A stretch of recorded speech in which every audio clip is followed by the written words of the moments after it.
So guys, आप में से ऐसे बहुत सारे लोग हैं जिनके पास ऑस्ट्रेलिया का टूरिस्ट वीज़ा होगा और वो उस वीज़ा को या तो स्टडी वीज़ा में कन्वर्ट करना चाहते हैं या वर्क परमिट में कन्वर्ट करना चाहते हैं।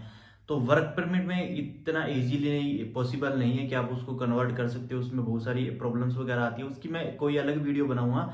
तो आज की इस वीडियो में आप लोगों को बताऊंगा, अगर आपके पास ऑस्ट्रेलिया का टूरिस्ट वीज़ा है तो आप उसको स्टडी वीज़ा में किस तरीके से कन्वर्ट कर सकते हो, क्या प्रोसीजर होता है, क्या रिक्वायरमेंट्स होती है और कितना टाइम लगता है। ये सारी चीज़ें आपको इस वीडियो के अंदर मैं आपको बताऊंगा, ताकि आप लोगों ने वीडियो को स्किप नहीं करना है, पूरा जरूर देखना है, तभी इन्फॉर्मेशन आपको अच्छे से पता चलने वाली है, तभी एक स्टेप बाय स्टेप प्रोसेस आपको पूरा समझ आने वाला है। अगर ये आप ऑस्ट्रेलिया के अंदर रहते हुए ही करवा सकते हो, आपको यहाँ इंडिया आने की भी जरूरत नहीं। अगर आपका वीज़ा ग्रांट हो जाता है तब भी आपको कंट्री आउट करने का जरूरत नहीं होता है।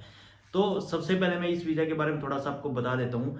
तो इसका अगर आपके पास ऑस्ट्रेलिया का टूरिस्ट वीज़ा है और आप इसको स्टडी वीज़ा में कन्वर्ट कराना चाहते हो, तो सबसे पहले दो चीज़ें मैं आपको ध्यान में रखने वाली बता देता हूँ, जो कि मेन इंपॉर्टेंट है। अगर वो गड़बड़ी आप नहीं करोगे तो उसमें कोई दिक्कत वाली बात नहीं है, फिर आपको वीज़ा 100% मिलेगा ही मिलेगा। पहली क्या है, पहली, जब भी आप टूरिस्ट वीज़ा पे इंडिया से ऑस्ट्रेलिया जा रहे हो उस टाइम अपने साथ कोई भी फिजिकल डॉक्यूमेंट नहीं लेके जाना है। यानी कि जो आपकी मार्कशीट वगैरह है वो आपको अपने बैग में कैरी नहीं करनी अपने साथ में। आप फोन वगैरह में उसको रख सकते हो, कैरी क्यों नहीं करनी, इसका रीजन क्या है कि जब ऑस्ट्रेलिया इमिग्रेशन पे आपके बैग वगैरह चेक होते हैं, अगर वहां पे गलती से भी आपके डॉक्यूमेंट निकल गए ना, तो भाई आपको वहीं से डिपोर्ट मारेंगे, वो सीधा ये वो समझ जाएंगे कि बंदा स्टडी में चेंज करने आया है। ये होगी। दूसरी कंडीशन क्या है, तो जैसे ही आप ऑस्ट्रेलिया के अंदर जाते हो, जो भी आपके वीजा के वैलिडिटी या टाइम पीरियड है, तो ये नहीं कि भाई आप ऑस्ट्रेलिया लैंड करे हो, लैंड करने के 10 दिन बाद आपने वहां पे स्टडी वीजा की फाइल डाल दी, ये कभी भी मत करना, क्योंकि उनको लगेगा कि बंदा सिर्फ यहाँ पे स्टडी करने के लिए ही है, इसका कोई और इंटेंशन नहीं था। अगर वहां पे 2-3 महीने आप अच्छे से स्पेंड करके अच्छा घूमोगे, देखोगे, करोगे, फिर वहां पे फाइल डालोगे, तो उनको भी लगेगा नहीं भाई बंदे ने देखा है, सारा कुछ किया है। जब आपकी एसओपी बनेगी ना, उसमें सारा कुछ ये चीजें मेंशन होगी कि बंदे ने कल्चर समझा है, इसको देखा है, इसको यहाँ पे स्टडी करना अच्छा लगा, इस वजह से यहाँ पे ये फाइल डाल रहा है। तो ये चीज आ गई, ठीक है। ये दो चीज पूरी ध्यान में रखना आप। और अब मैं लोगों को बता देता हूँ कि स्टडी ऑस्ट्रेलिया का टूरिस्ट वीजा तो हर किसी के पास होता है, बट उसके ऊपर ना कंडीशन लगी होती है। तो ये ऐसी कौन सी कंडीशन है जिसके अंदर आप वहां पे वीजा कन्वर्ट नहीं करा सकते हो, जो कि नहीं लगनी चाहिए। तो एक तो लगती है वर्क की, भी आप वर्क नहीं कर सकते, जिसको 8101 बोलते हैं, कि उसके अंदर आप काम नहीं कर सकते। फिर एक होती है कि मैक्सिमम आप 3 मंथ स्टे कर सकते हो। ये वाली कंडीशन से कोई दिक्कत नहीं है अपने को। एक ही मेन कंडीशन है जो कि अपने वीजा पे नहीं होनी चाहिए, जैसे कि आप यहाँ पे भी देख लेना, जो मैं आपको दिखा रहा हूँ, ये होती है 8503। जी हाँ दोस्तों, इसका मतलब होता है नो मोर फर्दर स्टे। ये कंडीशन आपके वीजा के ऊपर लगी है तो आप इस वीजा के अंदर आगे स्टे नहीं कर सकते, चाहे वो स्टडी हो चाहे वर्क हो। ना ही तो आपका कन्वर्ट होगा इजीली और ना ये आपका होने वाला है। इसके अंदर कुछ केसेस होते हैं, उस केसेस में ही ये वीजा जो वेवर होती है, ये कंडीशन वेवर हो सकती है। उसकी कंडीशन क्या होती है कि आप वहां पे किसी से मैरिज कर रहे हो जो कि लोकल सिटीजन है वहां की ऑस्ट्रेलियन, और या फिर जैसा कि आप लगा सकते हो कि आपकी कंडीशन बहुत ज्यादा बीमार वगैरह होगी, इस तरीके से होता है। ये साइड में मैं दिखा रहा हूँ, अगर उनमें से कोई आती है तो वेवर होती है। इसको तो आप भूल जाओ भाई, वेवर नहीं होगा, 99% चांसेस कि वेवर नहीं होगी आपकी जो ये है। तो अभी मैं आपको बताता हूँ कि स्टार्टिंग से क्या होता है। बहुत सारे लोगों के मन के अंदर 3-4 डाउट होते हैं, वो क्लियर कर देता हूँ। जो आप इंडिया से अगर स्टडी वीजा अप्लाई करते हो तो आपको पता होगा ये चीजें। तो सबसे पहली बात जो आती है वो आती है अपनी गैप की, यानी कि जिन लोगों का गैप है, ओबियसली जिन लोगों को ऑस्ट्रेलिया स्टडी टूरिस्ट वीजा मिल रहा है उनकी एज काफी ज्यादा होगी। तो वो अगर उनका गैप है तो ऑस्ट्रेलिया के अंदर गैप कोई मैटर नहीं करता है। बस आपको गैप जस्टिफिकेशन वहां पे करना पड़ेगा कि भाई इतना गैप था, मैंने ये चीज किया और मैं इसके रिलेटेड ये स्टडी करना चाहता हूँ। ये चीज आ गई। इसके बाद आता है अपना नो आइलेट्स पीटी। अगर आप इंडिया से करते हो तो आपको आइलेट्स पीटी की रिक्वायरमेंट होती है। अगर वहां से अगर आप करोगे तो आपको आइलेट्स पीटी करने की जरूरत नहीं है। आपको कुछ कॉलेज यूनिवर्सिटी ऐसी है जो आपको विदाउट आइलेट्स पीटी वहां पे एडमिशन दे देगी, तो आपको कोई दिक्कत वाली बात नहीं है, वहां पे अच्छे से एडमिशन लेके अपना जो भी प्रोसेस कर सकते हैं।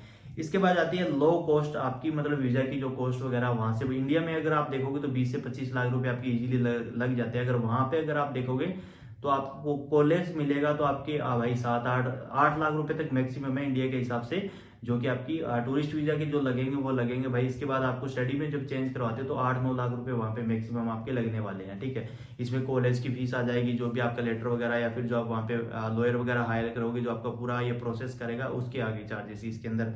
तो फंड्स की भी कोई रिक्वायरमेंट नहीं है, ज्यादा फंड वगैरह आपको शो नहीं करने। इंडिया से आपके काफी 20-25 लाख रुपए आपको शो करने पड़ते हैं, बट वहां से ऐसा नहीं है। आपको बहुत ही मिनिमम फंड है वो शो करने पड़ते हैं, उसकी बेस पे आपकी सारे कुछ हो जाता है। तो अब मैं आपको बताता हूँ कि इसका प्रोसेस स्टार्ट कैसे होता है। सपोज करो आपने किसी कॉलेज के अंदर गए यहाँ पे और कॉलेज के अंदर आपने बात करी, ये आपको किसी वहाँ पे कंसल्टेंसी को हायर करना पड़ेगा, वो आपका ये सारा प्रोसेस अच्छे से कराएंगे, क्योंकि आपको नॉलेज नहीं होगा। अगर आपको है तो आप कर सकते हो, वेल एंड गुड है, नहीं तो आप किसी कंसल्टेंसी की हेल्प ले सकते हो।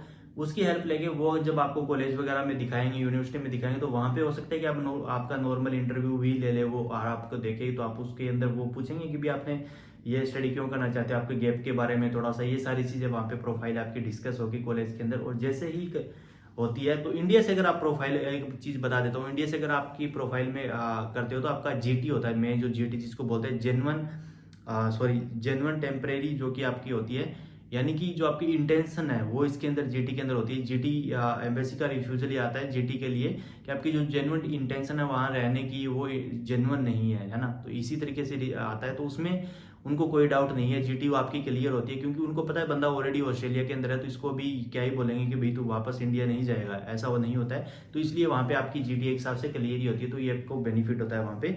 तो फिर जब आप कॉलेज के अंदर जब सारा कुछ हो जाता है, कॉलेज आपको एडमिशन दे देता है, तो कॉलेज आपको देता है सीओई, यानी कि कन्फर्मेशन ऑफ इनरोलमेंट। सीओई यानी कि कन्फर्मेशन ऑफ इनरोलमेंट। अगर ये आपको मिल जाता है ना, ये सोच लो कि आपका 99% वीजा आने के चांसेस है, क्योंकि कॉलेज जब आपको एडमिशन वगैरह देता है, यूनिवर्सिटी देती है, तो वो सारा कुछ अच्छे से वेरीफाई क्लियर करके देते हैं, और उसके बाद एम्बेसी को भी इतना कोई दिक्कत नहीं होती है कि वो वो रिजेक्ट करे फाइल को, बहुत कम चांसेज होते हैं। तो ये मिलने के बाद तो फिर आपको क्या करना है, ये जैसे कि आपका हो गया, आपने सीओई वगैरह ले लिया, सारा कुछ हो गया, फिर इसके बाद आपने अपनी फाइल लॉन्च करनी है। जी हाँ दोस्तों, जैसे ही आपको ये सारे डॉक्यूमेंट मिल जाते हैं, आप अपना ऑनलाइन जाना खुद से करना है तो कर सकते हो, नहीं तो जो आपकी कंसल्टेंसी की आपने हेल्प ली है वो सारा प्रोसेस करेगी, वो आपकी फाइल जो है वो लॉन्च करेगी ऑनलाइन, सारे डॉक्यूमेंट वहाँ पे अपने आपके सबमिट करेगी। तो जैसे ही आप डॉक्यूमेंट सबमिट करते हो तो आपको मिलता है ब्रिजिंग ए वीज़ा। जी हाँ दोस्तों, ये ब्रिजिंग ए वीज़ा क्या होता है इसके बारे में बता देता हूँ मैं। तो जैसे कि भाई सपोज करो आपने वहाँ पे फाइल डाल दी है स्टडी वीजा के लिए, तो भाई उसके अंदर आपको ये चीज़ नहीं पता है कि उसके अंदर कितना एग्जैक्ट टाइम लगेगा, 3 महीने, 6 महीने, साल, कितना भी टाइम लग सकता है उसमें। तो इसके लिए एम्बेसी आपको एक सहूलियत देती है कि वो आपको ब्रिजिंग ए वीजा इशू करती है। सपोज करो आपका भाई 3 महीने का स्टे वहाँ पे था, और 3 महीने तक आपका स्टडी वीजा का रिजल्ट नहीं है, तो आप वहाँ पे इलीगल आवर स्टे हो जाओगे ना। तो ये इसी कंडीशन को ध्यान में रखते हुए ऑस्ट्रेलियन जो इमिग्रेशन है, गवर्नमेंट है, वो आपको जब फाइल लॉन्च करते हो तो उसके बाद आपको ब्रिजिंग ए वीजा देता है। तो इसका मतलब यही होता है कि अगर आपने फाइल लॉन्च कर दी है तो अभी आपका 3 महीना लगे, 1 साल लगे, आपको इसके अंदर कोई दिक्कत नहीं है, ये हमारी हेडेक है। आप इसके अंदर जो आपका स्टेटस है आप वही रहोगे, इलीगल आपकी कुछ नहीं होगी। यानी कि इसके अंदर ये बेसिकली ब्रिजिंग ए वीजा होता है, इसकी कोई ऐसा फिक्स क्या बोलते हैं, जैसे कि इसका फिक्स वो टाइम नहीं होता है कि इतने टाइम तक वैलिड है ये वो, क्योंकि ये आपकी फाइल के ऊपर डिपेंड करता है कि आपकी फाइल का कितना जल्दी रिजल्ट आता है, और जब तक रिजल्ट आता है ये वीजा आपका वैलिड होता है। तो आपका जो मेन वीजा है उस पर कोई इफेक्ट नहीं पड़ता है, उसके अंदर मैक्सिमम 3 मंथ का स्टे है, तब भी आपको कोई दिक्कत नहीं, क्योंकि आप ब्रिजिंग ए वीजा पे रह रहे हो, तो उनको भी ये पता होता है। तो फिर जैसे ही आपका ये क्या होता है, तो आपका स्टडी वीजा 2-3 महीने में जितना भी टाइम लगाती है एम्बेसी, वो लगाएगी अपने हिसाब से, पूरा डॉक्यूमेंट सब कुछ देखेगी। तो वो देखने के बाद जैसे ही आपका स्टेटस चेंज होता है तो आप ऑनलाइन उसको देख सकते हो, आपका जो ही टूरिस्ट वीजा था वो आपको स्टडी वीजा में कन्वर्ट हो जाता है वहीं पे। तो आपको कंट्री आउट करने की भी दिक्कत नहीं है, और किसी तरीके की भी कोई दिक्कत यहाँ पे आपको नहीं फेस करनी पड़ेगी, सारा कुछ डिटेल आपको वहीं पे मिल जाता है। तो ये एक प्रोसीजर होता है सिंपल, वैसे एक तरीके से समझे तो बहुत सिंपल प्रोसीजर है, इसमें ज़्यादा इतना कुछ भी नहीं है। अगर आपके पास टूरिस्ट वीज़ा है तो आप इसको जरूर चेंज करवा सकते हो, यानी कि ऑस्ट्रेलिया का जो सब क्लास 6 स्टैंडर्ड से और ऑस्ट्रेलिया का सब क्लास 500 के अंदर आप कन्वर्ट कर सकते हो। तो ये थी मोटी मोटी इन्फॉर्मेशन वीडियो। अगर इन्फॉर्मेशन अच्छी लगे तो वीडियो को लाइक जरूर करें, साथ ही ऐसी वीडियो को जरूर शेयर करें, ताकि जो लोग ऑस्ट्रेलिया के अंदर हैं या जो यहाँ से जाने का प्लान कर रहे हैं उनके लिए ज़्यादा हेल्पफुल हो पाए। और ऐसी और अमेजिंग वीडियोज़ आपको चाहिए किसी टॉपिक के रिलेटेड, किसी भी चीज़ के रिलेटेड, तो आप मेरे को इंस्टाग्राम पे कमेंट कर सकते हो, या फिर यहीं पे कमेंट कर सकते हो, ईमेल पे भी कर सकते हो। कोई डाउट है तो वो भी कहीं पे भी आके आप मेरे से पूछ सकते हो। अगर आपको भी किसी कंट्री का कोई भी वीज़ा अप्लाई करवाना, हेल्प चाहिए, तो इसके रिलेटेड आप मेरे से कॉन्टेक्ट कर सकते हो। सो मिलते हैं नेक्स्ट वीडियो में, till then take care, good bye, जय हिंद।